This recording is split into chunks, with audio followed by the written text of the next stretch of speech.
Do you have a hard time feeling motivated and completing the tasks and things that you need to do? Or even if you are doing the things you do, you feel like you're pulling teeth or trudging through thick mud? Well, today I'm going to share with you 5 reasons that you may be struggling with motivation and ways to address each one. So let's get started.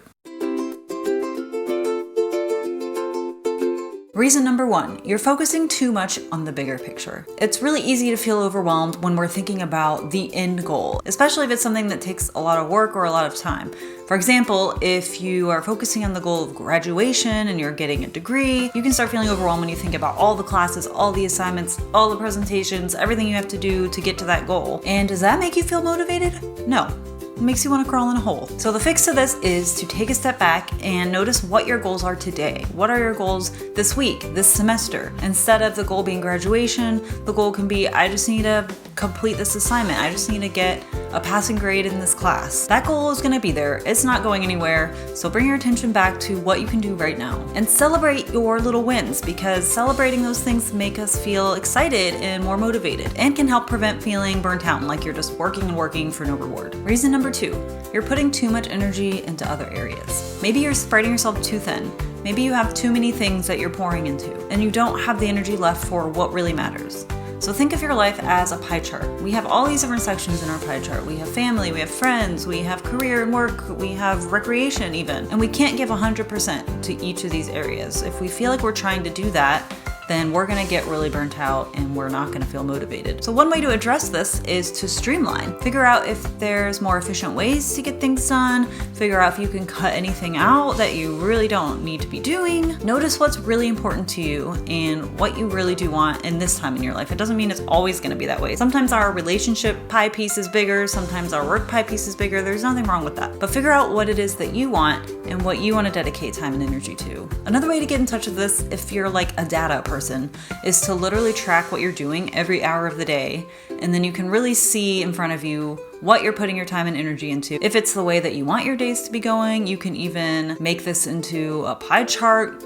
You can go crazy with that if you're that kind of person. So recognizing where your energy is going and readjusting so that you can put the energy in places that feel the most important to you. Reason number 3, you're working out of fear or obligation instead of excitement. Use your feelings for you, not against you. And excitement is one of the most motivating feelings. Sometimes we're doing things because we feel like we have to do them, because we feel like we might let someone down if we don't do them, because we're trying to meet other people's expectations. Maybe we're trying to meet our own high expectations. All of these things can kill your motivation. So some solutions to this are to find ways to reframe that to start feeling excited again.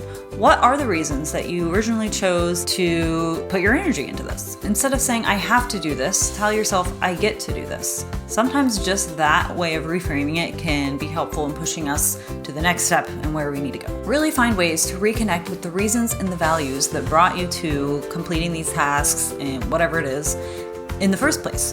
And if you're having a hard time figuring that out, for example, you're in a job you hate and you feel you don't really have any options right now, you need to make money, what are the reasons that you're doing that job? You're getting money so that you can live, so that you can have a house, so that you can support a family. And if family is important to you, then there's your reason, there's your value. Reason number 4, it's just not important enough to you. If something just isn't important to you, it's gonna be hard to find motivation to do it. And this kind of ties in with the last reason, in that you can try to find a reason why it's important or the reason that you're doing it, or maybe it's just not something you wanna be doing anymore. So again, finding what makes it feel important. What value is it incorporating into your life? And last but certainly not least, number 5, you may be dealing with depression or another mental health issue. These mental health issues can really drain our motivation. They can really impact our day-to-day lives and how we feel. And sometimes it's just not something we can think ourselves out of. If it's something like depression or anxiety, then I encourage you to seek a mental health professional and they can help guide you in the right steps. Sometimes medication, sometimes it's therapy. This might be one part of the journey for you of getting motivated, but it's not always the only part. So I encourage you to think of all of these steps and really think about which ones stand out to you, which ones feel like you want to address the most. But again, I really do encourage you to see a professional if you feel it's really starting to impact your life. So there you have it, 5 reasons that you may be struggling with motivation. Let me know in the comments which one stands out the most to you, or if you have any other ideas for ways to get yourself motivated, I would love to hear them. And please like and subscribe if you like videos like this. I post videos on music therapy, psychology, creativity, mental health, on Fridays. So if you want to see more content like this, I'd love if you subscribed, and I hope to see you in my next video. Thanks for watching. Bye.